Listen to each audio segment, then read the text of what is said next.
Assalamualaikum warahmatullahi wabarakatuh. Anak-anakku kelas 4 yang Pak Guru sayangi, yang tentunya saat ini masih berserta keluarga di rumah. Mudah-mudahan selalu diberikan kesabaran oleh Allah dan diberi kesehatan oleh Allah Subhanahu wa taala beserta keluarga di rumah. Amin ya rabbal alamin.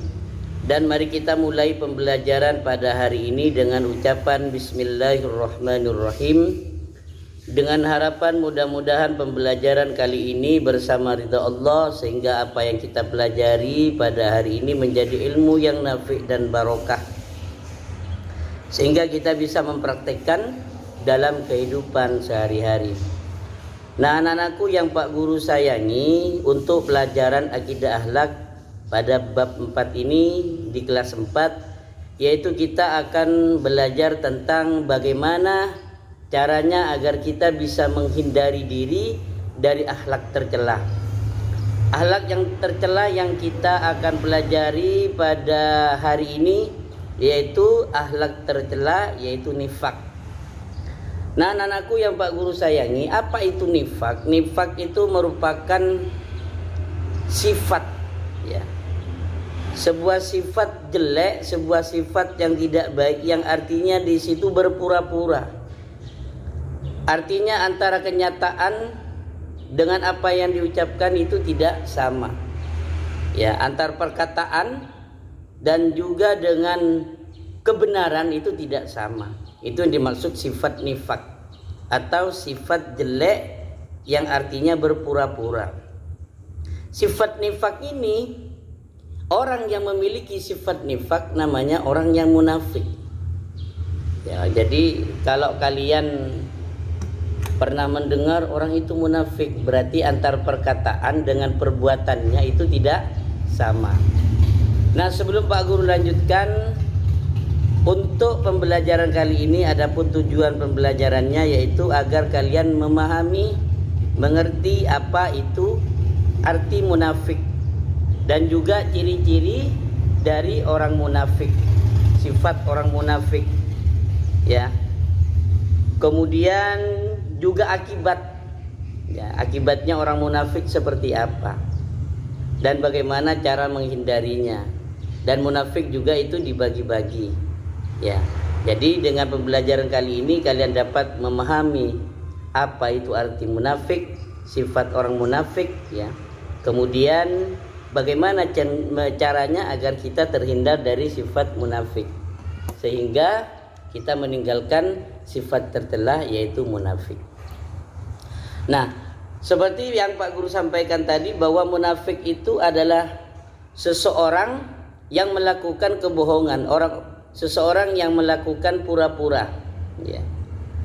Seakan-akan dia merasa Islam, menampakkan keislamannya, padahal pada kenyataannya dia menyembunyikan kekufuran.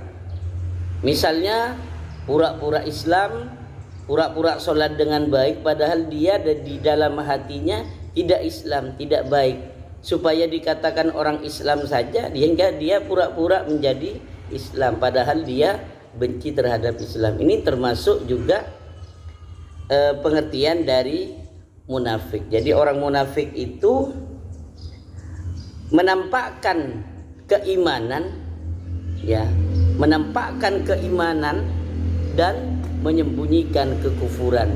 Itu orang munafik.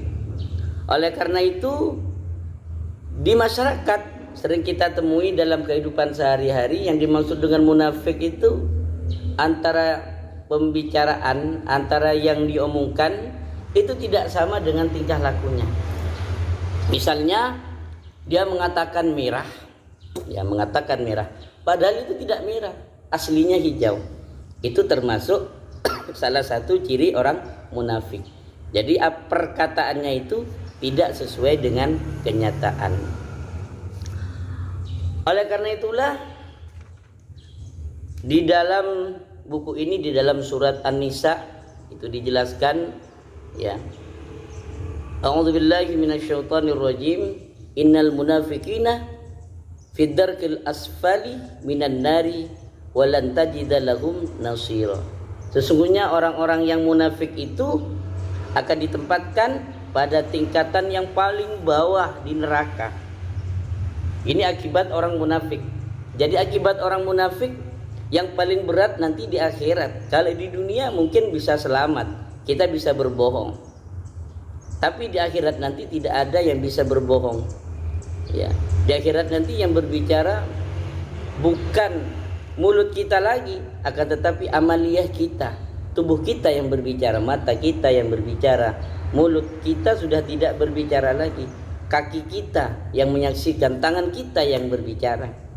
Ya, amaliyah kita yang jadi bukti kebenaran kita, bukan lagi mulut. Dan kamu sekali-kali tidak akan mendapatkan seorang penolong pun bagi mereka. Artinya ketika kita sudah berada di neraka paling dalam, tidak ada yang bisa mampu untuk menolongnya. Kenapa kok ada di neraka paling dalam? Itulah akibat orang yang munafik. Oleh karena itu hindari sikap munafik agar kita tidak berada di neraka paling bawah. Sifat-sifat orang munafik, ya. Sifat orang munafik ini dapat menimbulkan akibat rugi. Ingat, kerugian orang munafik itu bukan hanya kepada orang lain, terlebih akan merugikan kita sendiri. Ya.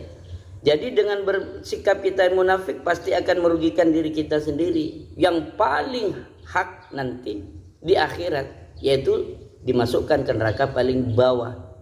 Jadi orang munafik ini memang dibenci oleh Allah. Allah tidak suka, tidak senang dengan orang munafik karena akan menimbulkan kerusakan. Kemudian orang munafik ini biasanya malas untuk melakukan kebaikan, baik kebaikan kita kepada Allah, hubungan kita kepada Allah, ataupun kebaikan kita berhubungan dengan sesamanya. Malas untuk berbuat baik kepada Allah, malas berbuat baik kepada sesamanya. Makanya Allah tidak menginginkan kita menjadi orang munafik, karena sikap orang munafik itu akan menimbulkan permasalahan, ya, permasalahan di muka bumi ini. Dan kemudian selanjutnya, bagaimana cara kita agar kita terhindar dari sikap munafik? Yang pertama harus kita yakini bahwa munafik itu akan menyebabkan kerugian pada diri kita sendiri. Itu yang harus kita pahami. Kita harus benar-benar takut terhadap akibat orang munafik. Apa? Siksa Allah. Ya, bukan karena kita supaya dihormati, bukan. Karena siksa Allah yang kita takutkan. Oleh karena itu kalau kita sudah yakin dalam diri kita bahwa munafik itu akan menyebabkan kita berada di neraka paling dalam, maka kita harus menghindarinya. Itu yang pertama harus kita yakini. Kemudian yang kedua, kita harus sering bersama orang soleh. Ya, bersama orang soleh, orang yang selalu berbuat kebaikan itu harus menjadi teman bagi kita. Kita harus menghindari teman yang memiliki sifat munafik. Karena kalau kita berteman dengan orang yang penjual minyak atau parfum, maka kita akan harumnya. Tapi kalau kita sering bersama orang munafik, itu risiko, maka bisa saja kita akan terpengaruh dengan orang tersebut. Oleh karena itu bertemanlah dengan orang soleh, dengan orang yang baik.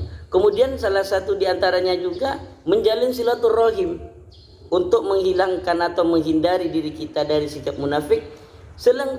Kita harus saling silaturahim.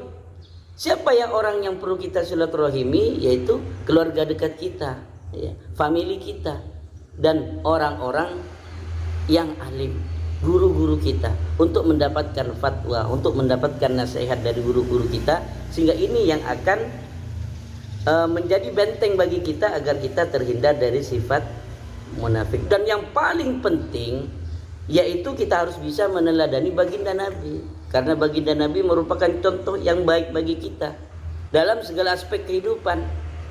Anak yatimnya beliau juga anak yatim, bahkan anak yatim piatu. Dan juga beliau kesederhanaannya, sikapnya terhadap orang lain, tata bicaranya, tutur katanya ketika berhadapan dengan orang lain menyejukkan. Maka ini yang harus kita tiru. Jadi untuk menghindarkan diri kita dari sifat munafik, maka kita harus bisa meneladani baginda Nabi dalam kehidupan sehari-harinya.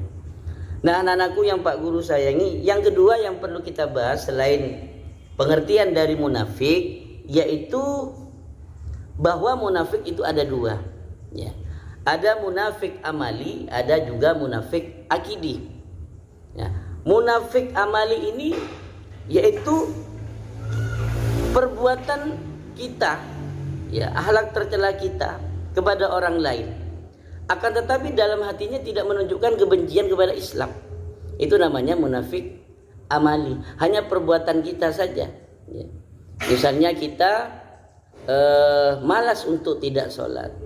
Bukan berarti kita tidak percaya dengan Islam atau tidak percaya dengan Allah, hanya sekedar malas saja. Maka itu termasuk munafik amali. Atau misalnya kita mengganggu orang lain, menyakiti orang lain. Padahal kita tidak menunjukkan, bukan berarti kita benci kepada ajaran Islam. Itu namanya contoh munafik amali. Yang kedua yang paling berat yaitu adalah munafik akidi. Munafik akidi ini menunjukkan berpura-pura kebohongan. Seakan-akan dia memiliki keimanan yang tebal, memiliki ketakwaan yang luar biasa, padahal pada hakikatnya dia benci terhadap Islam. Pura-pura sholat, pura-pura sedekah, pura-pura berbuat baik, padahal dia ingin menghancurkan Islam. Nah, ini yang paling berisiko tinggi, paling berat. Siksanya nanti adalah munafik akidi. Ya, munafik akidi berkaitan dengan akidah kita, keyakinan kita. Ya, supaya kita dikatakan orang beriman sehingga sholatnya rajin, padahal dia benci terhadap Islam. Ini yang dimaksud dengan munafik akidi. Oleh karena itu, anak-anakku yang Pak Guru sayangi, mari kita hindari sifat munafik ini. Dan untuk minggu depan kita akan membahas apa sih ciri-ciri orang munafik. Karena waktunya untuk hari ini tidak cukup kalau kita bahas semuanya. Jadi Pak Guru sampaikan yaitu tentang pengertian munafik saja, kemudian dan juga pembagian munafik, yaitu munafik amali dan munafik akidi. Dan insyaallah minggu depan kita akan bahas tentang ciri-ciri yaitu orang munafik. Dan Pak Guru akhiri pada kesempatan kali ini dengan kesimpulan bahwa Pak Guru berharap kalian jangan menjadi orang munafik, yang artinya berpura-pura baik padahal tidak baik. Dan Pak Guru berharap mudah-mudahan kalian memahami ini semua sehingga kalian bisa mengamalkan dalam kehidupan sehari-hari. Dan paling harus kita hindari adalah munafik akidi. Dan Pak Guru akhiri pembelajaran pada hari ini dengan ucapan alhamdulillahirabbil alamin wallahul muwaffiq ila aqwamit thoriq. Assalamualaikum warahmatullahi wabarakatuh.